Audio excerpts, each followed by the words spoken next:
अंधेरी रात में चारों तरफ सन्नाटा छाया हुआ था। सुनाई दे रही थी तो सिर्फ कुत्तों और झिंगुरों की आवाज। इसी रात में गंगाराम की आंख खुली। रात में प्यास लगना बड़ी दुविधा है।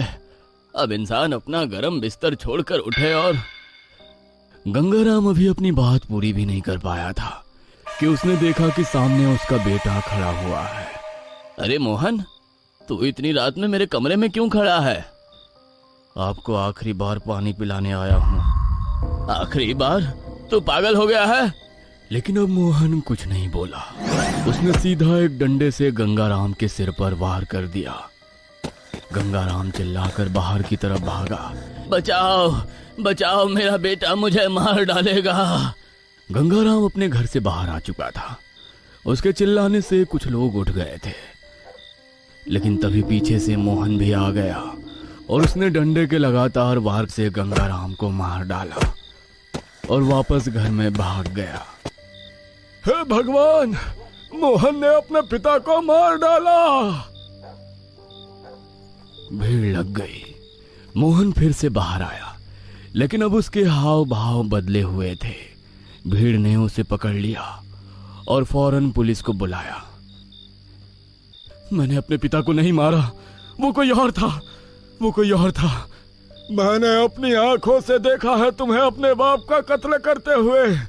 इंस्पेक्टर साहब, इसे ले जाइए। मोहन को पुलिस पकड़कर ले गई, लेकिन उसकी चीखें अब भी लोगों के कानों में गूंज रही थी। मैंने अपने पिता को नहीं मारा, वो कोई और था। लोगों के मन में डर समा गया था।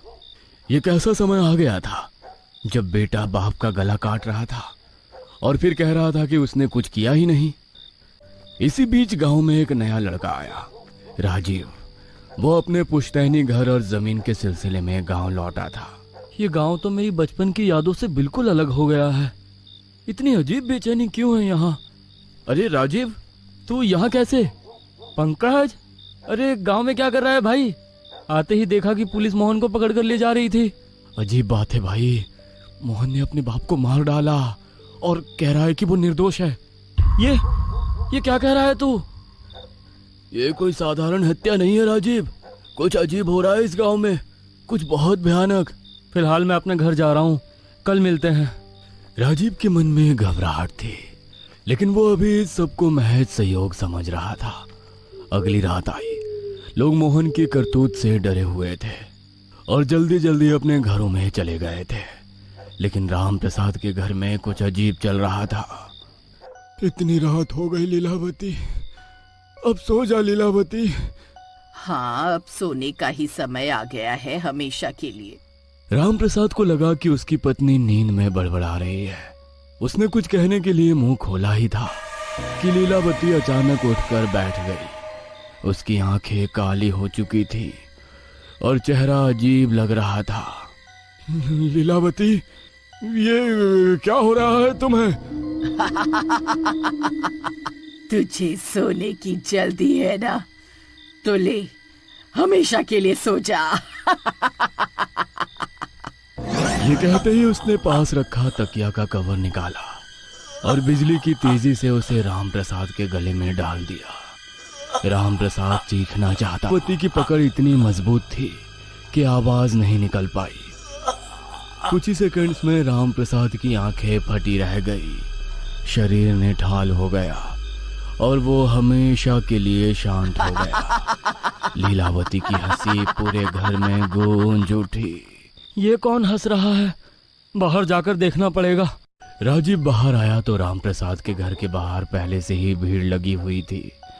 राम प्रसाद की लाश देखकर हर कोई सहम गया था, पर सबसे ज्यादा डरावनी बात यह थी कि लीलावती अब रो रही थी। ये क्या कर दिया तूने लीलावती? मुझे नहीं पता, मैं तो कुछ काम से बाहर गई थी। जब वापस आई तो ये हो गया था। झूठ! अरे तुम्हारे हंसने की आवाज मेरे घर तक आ रही थी। पुलिस फिर से बुलाई गई और लीलावती को भी गिरफ्तार कर लिया गया। 2 खून हो चुके थे, पहले गंगाराम, फिर राम प्रसाद। लोग सदमे में थे, किसी को कुछ समझ में नहीं आ रहा था। क्या ये सिर्फ हत्याएं थी या सच में कोई अज्ञात शक्ति गांव में कहर बरपा रही थी। इसी बीच गांव का सबसे बुजुर्ग आदमी, जो अपनी उम्र के चलते अब ज्यादा बाहर नहीं निकलता था, चौपाल पर आ बैठा। ये छलावा का काम है। छलावा? हाँ, छलावा, जो किसी के रूप में आ सकता है, अपने शिकार की पहचान ले सकता है, और जब तक वो अपना काम पूरा ना कर ले तब तक उसका कोई कुछ नहीं बिगाड़ सकता। लेकिन कोई अपने खून के रिश्ते को क्यों मारेगा? यही तो छलावे की ताकत होती है। ये तुम्हें दिखेगा तुम्हारे अपने जैसा, बोलेगा तुम्हारे अपने जैसा, लेकिन असल में वो तुम्हारा अपना होगा ही नहीं। राजीव, जो खुद पुलिस वाला था, तर्क देते हुए बोला, ये सब अंधविश्वास है। छलावा वलावा कुछ नहीं होता। मैं पुलिस वाला हूँ, मैं पता लगाऊंगा कि असली गुनहगार कौन है। बूढ़ा हंसता हुआ अपने घर में चला गया। रात का तीसरा पहर था। पंकज अपने घर में सोया हुआ था। अचानक दरवाजे पर दस्तक हुई। कौन है इतनी रात को?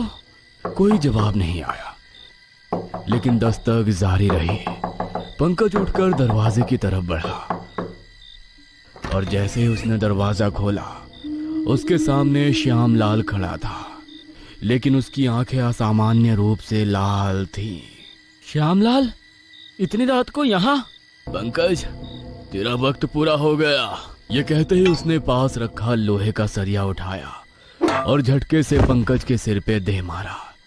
पंकज की दर्द भरी चीख पूरे गांव में गूंज उठी। जब लोग दौड़ते हुए उसके घर पहुंचे, तब तक वो मर चुका था। गांव में फिर से दहशत छा गई। अब ये पूरी तरह साफ हो चुका था कि ये कोई सामान्य घटनाएं नहीं थी। इस गांव के लोगों को क्या हो गया है? मैंने कहा था ना, तब मेरी बात किसी ने नहीं सुनी।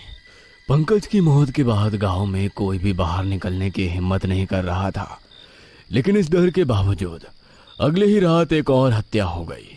प्रीतम अपने घर में आराम से चारपाई पर लेटा था। उसकी बेटी संगीता रसोई में कुछ काम कर रही थी। संगीता बेटा, जरा पानी ला दे, बड़ी प्यास लगी है। लेकिन संगीता कुछ नहीं बोली। उसने अचानक पास रखी रसोई की चाकू उठाई और सीधे प्रीतम की छाती में घोंप दी। अरे ये क्या कर रही है संगीता? अब कोई प्यासा नहीं रहेगा बाबा। प्रीतम की आंखें धीरे धीरे ठंडी पड़ गई और संगीता वहीं मुस्कुरा रही थी। जब गांव वालों को यह खबर मिली तो हर कोई कांप गया। अब किसी को कोई संदेह नहीं रहा कि गांव में वाकई छलावा आ चुका था। यह छलावा का ही काम है, पक्का। हे भगवान, ये इस गांव को किसकी नजर लग गई है? अब तक 4 हत्याएं हो चुकी थी। गंगाराम, राम प्रसाद, पंकज और प्रीतम। गांव वाले अब खुले में चलने से भी डरने लगे थे। कौन कब किसका रूप बदल ले और किसे मार डाले, कोई नहीं जानता था। इसी समय गांव में रहने वाले सबसे चतुर आदमी चंदन ने सबको इकट्ठा किया। मैंने कुछ नोटिस किया है। क्या? छलावा कभी एक पैटर्न में नहीं मारता, वो रैंडमली लोगों को मारता है। लेकिन यहाँ एक पैटर्न है। क्या मतलब? ध्यान से देखो, जिन जिन लोगों की हत्या हुई है, ये सब एक दूसरे से जुड़े थे। कैसे जुड़े थे? ये सब जमीन की खरीद फरोख्त में शामिल थे। और अगला नंबर मेरे पिता का है, क्योंकि वो इन्हीं के साथ थे। मेरी बारी? अगर ऐसा है तो मतलब छलावा तुम्हारा रूप लेकर आएगा। हाँ, हमें तैयार रहना होगा। गांव में अब हर कोई दहशत में था। रात हो चुकी थी, लेकिन इस बार चंदन के घर कोई नहीं आया। उसकी सांसें तेज चल रही थी। वो पूरी रात जागता रहा, पर कोई भी हमला नहीं हुआ। सुबह हुई तो राजीव उससे मिलने आया। चंदन, रात तो शांति से निकल गई, लगता है छलावा भी डर गया है तुझसे। चंदन ने गहरी नजरों से उसकी ओर देखा। फिर अचानक बिना कुछ कहे उसने पास रखा चाकू उठाया और झटके से राजीव के पेट में घोंप दिया। चंदन, ये तूने क्या किया? राजीव लड़खड़ाते हुए जमीन पर गिर पड़ा। उसका शरीर झटकों से कांप रहा था। लोग दौड़ते हुए वहां पहुंचे। चंदन, तुझे क्या हो गया है? अरे तूने राजीव को क्यों मार दिया? हमने तो सोचा था कि तू इस छलावे से बच जाएगा, पर तू तो खुद ही हत्यारा बन गया। लेकिन तभी राजीव का शरीर अचानक अजीब तरीके से मरोड़ खाने लगा और वो छलावे में बदल गया। हे भगवान, ये क्या हो रहा है? तभी सबका ध्यान अचानक गांव की दूसरी तरफ गया।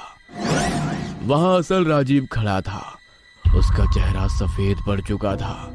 वो भागने की कोशिश करता है, लेकिन गांव वालों ने उसे पकड़ लिया। मुझे पहले ही तुझ पर शक हो गया था राजीव। पहले जिन जिन लोगों को छलावे ने मारा था वो सब जमीन के सौदागर थे, और तुझे भी इसी जमीन के सौदा में दिलचस्पी थी। मैंने समझ लिया था कि ये कोई सहयोग नहीं हो सकता। बोल, आखिर यह सब तूने क्यों किया? जिस जमीन को मैं बेचने आया था वो असल में मेरी थी ही नहीं। क्या मतलब? ये सब लोग, गंगाराम, राम प्रसाद, पंकज, प्रीतम, इन सब ने मिलकर मेरे बाप से जबरदस्ती वो जमीन छीन ली थी। और जब मेरा बाप कुछ नहीं कर पाया तो उसने खुद को फांसी लगा ली। मैं अपने बाप की मौत का बदला लेना चाहता था। तभी मुझे पता चला कि इस गांव के पास छलावे का वास है। तूने छलावे को वश में कर लिया? हाँ, मैं एक तांत्रिक से मिला जिसने मुझे छलावे को वश में करने का एक तरीका बताया। मैंने उसकी मदद ली और फिर छलावे को उन लोगों के खिलाफ इस्तेमाल किया जिन्होंने मेरे पिता को आत्महत्या करने के लिए मजबूर किया था। अब सब कुछ साफ हो चुका था। बहुत हो गया तेरा नाटक राजीव। अब तू सारी जिंदगी सलाखों के पीछे रहेगा। राजीव को पुलिस के हवाले कर दिया गया। जिन निर्दोष लोगों को जेल हुई थी उन्हें बचा लिया गया और गांव में पहली बार कई हफ्तों के बाद एक सुकून भरी रात आई। अगर ये कहानी आपके रोंगटे खड़े कर गई हो तो ऐसी और खौफनाक कहानियों के लिए चैनल को सब्सक्राइब जरूर करें।